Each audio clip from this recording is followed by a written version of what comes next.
Volvemos a nuestro país. 603 homicidios se han cometido en lo que va del año, así lo informó el subsecretario del Interior, Manuel Monsalve, quien condenó los 3 asesinatos que se cometieron el pasado fin de semana en medio de encerronas, por lo que se va a presentar un proyecto contra el crimen organizado. Eso va a pasar hoy día en el Congreso. Para conversar al respecto nos acompaña el ex fiscal nacional, Sabas Chaguán. ¿Cómo está? Muy buenos días, gracias por acompañarnos. Muy buenos días. Bueno, el tema de la seguridad sin duda es uno de los temas prioritarios, ¿cierto? Hemos visto muchos hechos de violencia últimamente. Me gustaría, primero que todo, saber desde su punto de vista cuál es la explicación por el aumento. Hemos visto que ha aumentado un 123% este tema de las encerronas. Difícil de tener una sola explicación.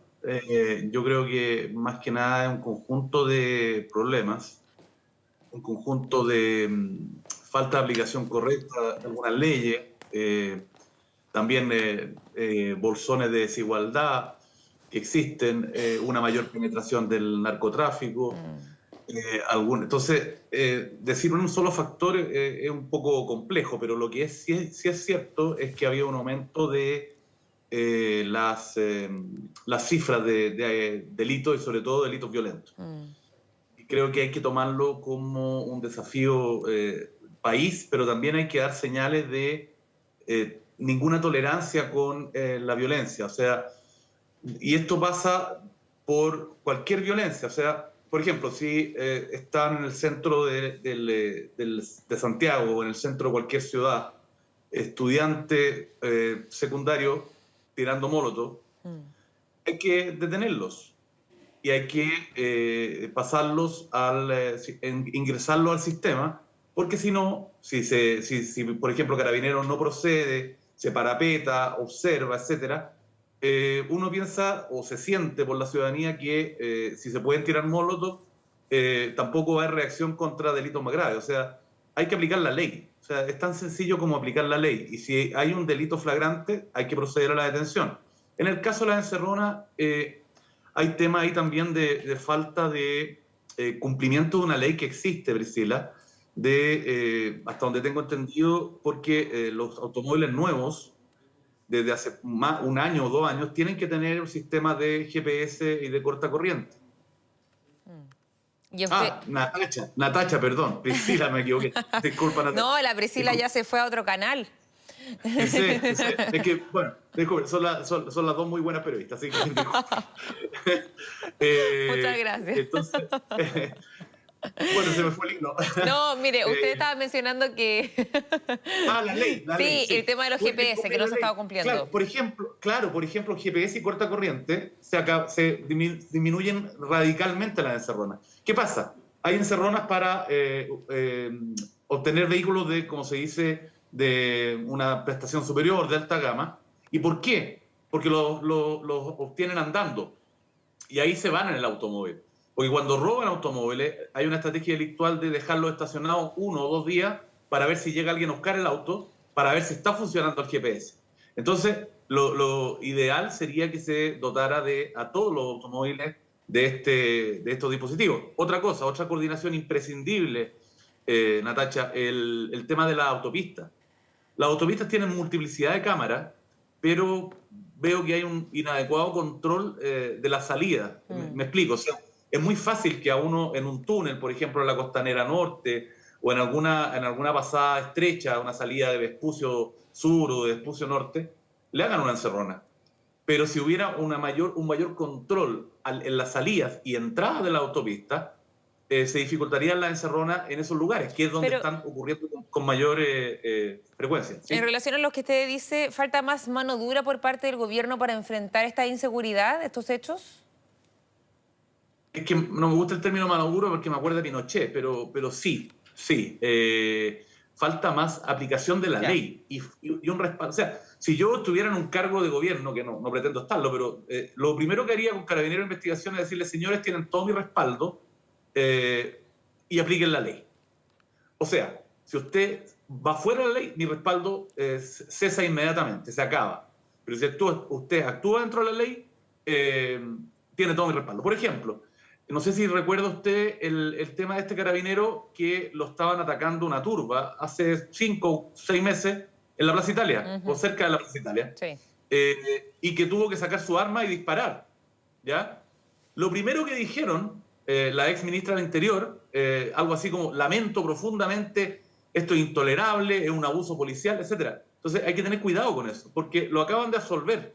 Había, por legítima defensa, había cámara, había testigos, etc. Entonces hay que tener mucho cuidado con eso. Yo no estoy en absoluto justificando cualquier abuso, pero por otro lado, las señales son súper importantes, son súper importantes. Si yo tengo una policía que es agredida, que es denostada, y no estoy hablando de los políticos, estoy hablando de la gente, que no le tiene respeto, y no se sanciona eso, ese respeto después se va a ir perdiendo más y progresivamente. De todas formas... Unido a eso también, perdón, termino mi ejemplo. Sí, sí, sí. Unido a eso, a un fenómeno, Chile es un país de migrantes, yo soy nieto de inmigrantes, la inmigración es bienvenida, pero hay falta también de control adecuado de la gente que está migrando. Basta ver el fenómeno en Arica y Tarapacá del tren de Aragua. Es un fenómeno escalofriante, Natacha. Es escalofriante. Sí, y eso que yo he visto hartas cosas, digamos, del punto de vista delictual. El nivel de violencia es muy preocupante. Bueno, es que uno de los temas que preocupa no solamente el hecho de las encerronas, sino que es el nivel de violencia. O sea, estamos viendo que hay personas que han fallecido porque en el momento de generar quizás una cierta resistencia para que no te roben el auto, terminan las personas con baleadas o terminan apuñaladas. O sea, es una realidad que estamos viendo constantemente en nuestro país. Entonces, mi pregunta es, ¿por qué o cuáles son los factores para explicar que se hayan vuelto más violentos estas encerronas o estos portonazos? ¿Cree usted que, por ejemplo, esta inmigración no regulada podría ser uno de los factores o no? Puede ser uno de los factores, pero también es un poquito como el chiste de Donoto, vender el sofá, porque no podemos echarle la culpa solamente a los inmigrantes. No, es una diversidad. Sí, absolutamente, pero sí hay un efecto que lo han descrito algunos criminólogos de imitación. ¿Por qué? Porque recordemos, los motochorros en Chile prácticamente no existían. Claro. Ahora hay motochorros chilenos también, no solamente extranjeros. El sicariato en Chile, si bien está en el Código Penal desde el siglo XIX, era muy escaso. O sea, había 1 o 2 sicarios, pensemos en la Quintrala, cada varios años. Ahora el sicariato es bastante más habitual. O sea, hay un fenómeno de imitación. Y por otro lado, también, este tema de la arma, es falso que las armas que tienen los delincuentes sean en su mayoría armas que le hayan quitado a las personas que las tienen legalmente inscritas. Eso estadísticamente no es lo mayor. Lo mayor son armas ilegales, ingresadas ilegalmente, armas adaptadas de fogueo, por ejemplo, que disparan, municiones de verdad, digamos, armas hechizas. Yo he visto escopetas y he visto inclusive subametralladoras hechizas. O sea, hay armeros que hacen subametralladoras con un par de cañerías, plástico, etcétera, y he visto escopetas hechizas con 2 cañerías y un tapón, digamos. Entonces, eso es preocupante y faltan algunas medidas. Por ejemplo, numerar todas y cada una de las municiones. Porque si yo compro municiones, me venden una caja, digamos, claro, la serie de tanto a tanto, ¿ya? Pero si a mí me numeraran todas las municiones que me entregan, estoy hablando del comercio legal, por supuesto, Sí. y yo, aparece una bala que yo compré acá en Santiago y aparece en un atentado en Arica, yo tendré que dar explicaciones. Y eso también termina con este tráfico de municiones que hay, que inclusive ha tocado a instituciones armadas. Se robaron hace varios meses, se robaron 90 pistolas del banco de pruebas del ejército. Recordemos que toda arma que entra a Chile tiene que ser certificada y se le asigna un número para poder inscribirla. Esas armas estaban sin número, o sea, no se pueden rastrear. Ese tipo de cuestiones es bastante grave. Entonces, creo que hay que, bienvenido sea un proyecto contra el crimen organizado si integra todas estas patas de la mesa, por así decirlo, Natacha, si aumenta el nivel de apoyo a las fuerzas policiales con un estricto apego a la ley. Eso sí, con un estricto apego a la ley, y también disipa estos temores de que porque, ¿qué pasa? Si yo estoy en un cargo de gobierno, y puede ser el anterior, el actual, el que venga, da lo mismo, yo creo que lo primero que hay que hacer es tratar de aplicar la ley y dar señales claras. ¿Qué quiere la mayoría de la ciudadanía? Estar seguro, estar tranquilo, ver que la ley se aplica pareja para todos y que los más violentos tienen penas acorde con ellas, con el nivel de violencia que tienen. Y por otro lado, hay que mejorar, por ejemplo, la ley de responsabilidad penal adolescente, porque está bien que los niños menores de 18 años tengan menor pena que un delincuente adulto. Eso está bien y respetan la Convención de Derechos del Niño. Pero el sistema de sanciones de la ley de responsabilidad penal adolescente no está funcionando adecuadamente, por falta de recinto, por falta de que se apliquen correctamente. Creo que ¿Y qué ahí hay pasa una ahí reforma. entonces? ¿Qué pasa con ello entonces? Sí, lo que pasa es que está bien, reitero, está bien que tengan una mayor, una menor, mejor dicho, una menor penalidad, pero hay de menores, que no son la mayoría, menores de edad, digamos, niños, o niñas o adolescentes, que pasan por el sistema y vuelven a entrar, y vuelven a salir, y vuelven a entrar, y vuelven a salir, y además están siendo utilizados por delincuentes mayores de edad que los ponen a la cabeza. O sea, falta un sistema de reinserción más Sí, completo. absolutamente. Pero, por ejemplo, usted y yo vamos a asaltar y llevamos un menor de 16 años o 15 y estamos de acuerdo, y eso hacen las bandas, en que si nos pillan, él va a decir que es el líder, aunque no lo sea. ¿Por qué? Porque él tiene menor penalidad. Claro. Entonces, creo que ese tipo de cuestiones hay que atacarlas también en estos proyectos integrales. Y lo otro es dotar de tecnología, pero tecnología inteligente. Lo que hablábamos de los GPS, del cortacorriente.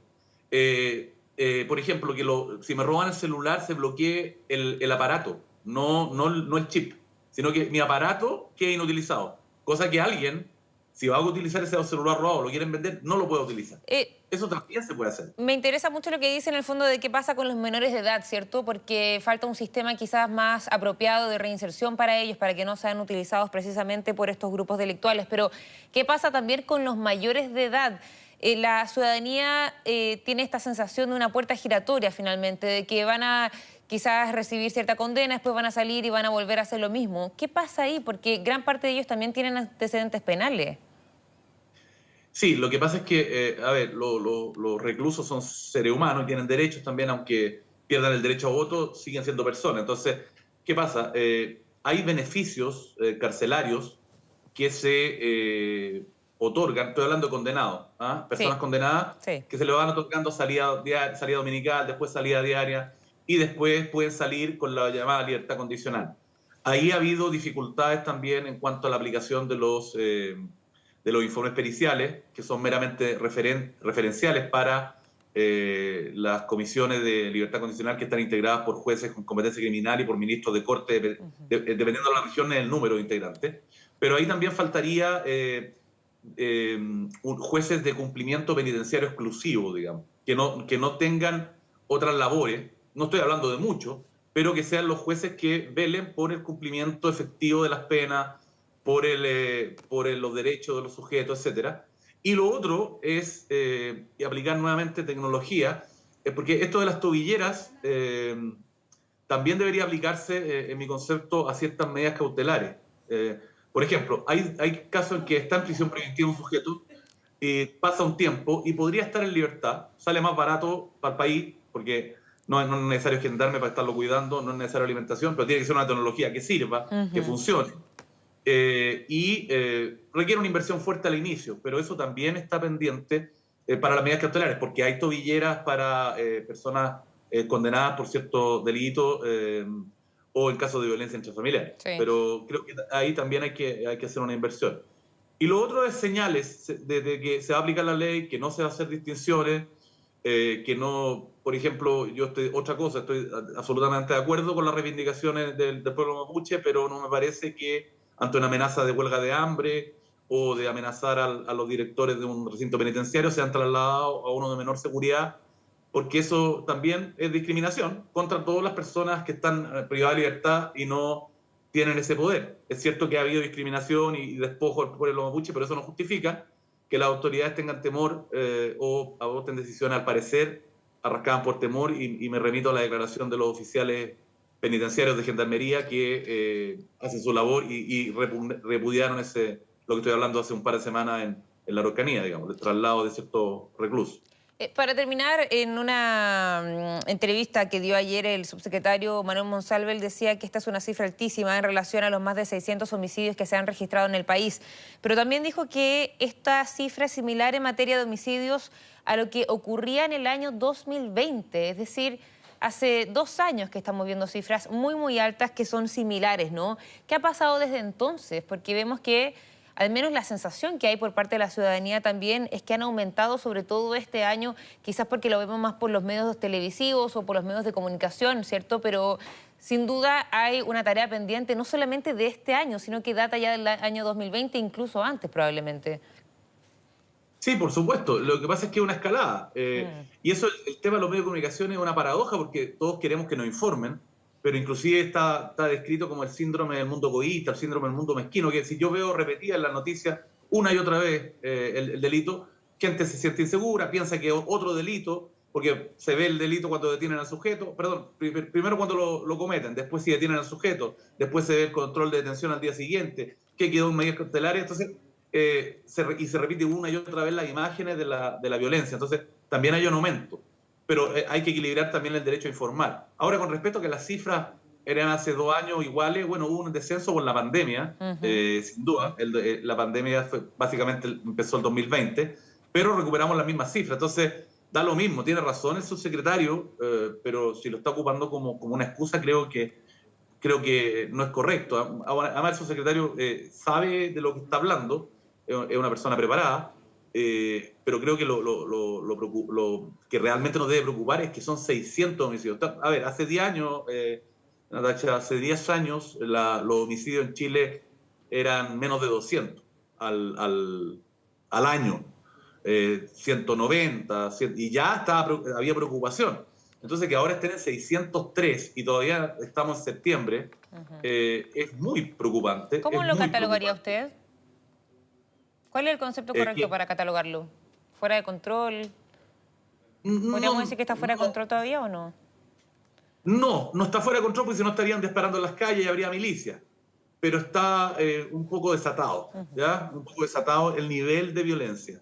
El nivel de violencia en delitos que implican violencia. Pero además, para cometerlo me refiero, pero además se aumenta. El señor que trató de poner resistencia acá en Santiago y le despacharon 7 balazos. Ese nivel de violencia claramente puede también estar vinculado con que o el sujeto es delincuente demasiado avesado o puede haber también estado bajo la influencia de drogas, porque muchas veces se drogan para cometer el delito para perder frenos, digamos. Claro. Y eso es más violento, pero es un nivel de violencia escalofriante, son 7 disparos. Sí. No es que esté en un combate, en una guerra, porque era para robarle el auto, o sea... claro, también, y ahí vamos a otra cosa, armas modificadas. ¿Qué pasa? Que se modifican armas y quedan como semiautomáticas, automáticas, en que uno puede disparar y sale la ráfaga, si son automáticas, que están prohibidas. Entonces, y esas armas no la han robado a alguien que la tiene inscrita, porque esas armas están prohibidas. Entonces, demuestra también que hay que atacar a los armeros que hacen armas hechizas o las modifican. Entonces, yo no diría que está fuera de control, pero si seguimos así va a estar fuera de control. Sí, entonces hay que dar señales, hay que aplicar la ley, hay que perderle el temor a que las sanciones sean severas y hay que coordinar a todos los organismos que están en esto, servicio de aduana, servicio de impuestos internos para, por ejemplo, el robo de madera, las policías, el Ministerio del Interior, la Agencia Nacional de Inteligencia, y si este proyecto permitiera coordinarla adecuadamente, porque otro tema, hay que modificar la ley de inteligencia, porque no se puede ocupar lo que se utiliza, o sea, lo que se obtiene como prueba en los procesos penales. Eso hay que también ponerle el ojo. Entonces hay que darle una mirada integral y con alguien que sepa y que no tenga temor a decir las cosas como son. O sea, está mal esto, está bien esto. No se aplicó la ley, se aplicó la ley. Pero no por temor al que dirán ni a las repercusiones que pueda tener políticamente.